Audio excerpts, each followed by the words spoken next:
Welcome to Let's Talk Investing, a co-production of the Globe and Mail and the Investor Education Fund. I'm Rob Carrick, personal finance columnist at the Globe and Mail, and with me is Glen LaCoste. Glen is president of ServiceScore, a financial data research firm. Glen, let's talk about how to choose an online broker. What are some of the key factors I should consider when looking at one broker versus another? Okay, probably your first key determination is you have to know yourself.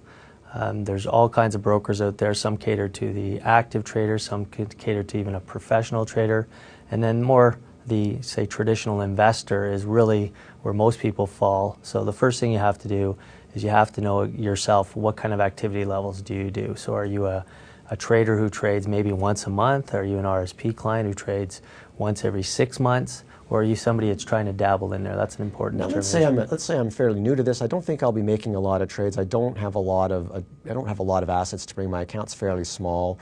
What should I watch out for in terms of fees and commissions, etc., at the various firms? Okay, one of the main things to first research is, are there any minimum investments that you need? Because you'll go through opening accounts, and then you'll find out that you need a minimum investment, let's say $5,000 to have your account open. Then you should watch out, if you're not a seasoned investor, the inactivity fees that are kind of popped up in the last few years. So that's if you don't have any activity in your account, you will be charged a fee just to have your account open. Could you give me an example of how much the fee might be? The fees range anywhere, I've seen them from $25 to $100, depending on the situation. Per quarter?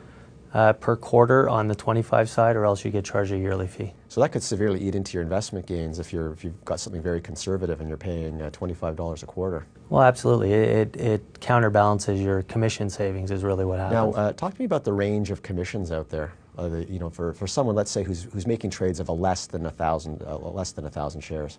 Less than 1,000 shares, you're going to be anywhere from, they're advertised as low as $4.99. You're probably more looking at the $10.99 to $14.99 range with those. How much do you have to have in assets in order to qualify for a $9.99 trade? Some firms, nothing. Some firms you just simply have to, maybe the minimum account rules. On the majority of them, they start working at about $100,000 in assets is where you start getting some benefits of better commissioning. And last question I want to ask you is in terms of resources for helping investors make decisions. Do you notice a lot of differences between the tools and data that the firms offer? I would say they're more or less the same tools, maybe repurposed for each firm. There's not many vendors offering a lot of tools. There's not a lot of in-house built tools. You do see some of the firms offer model portfolio plans that are maybe rebalancing, so that's attractive.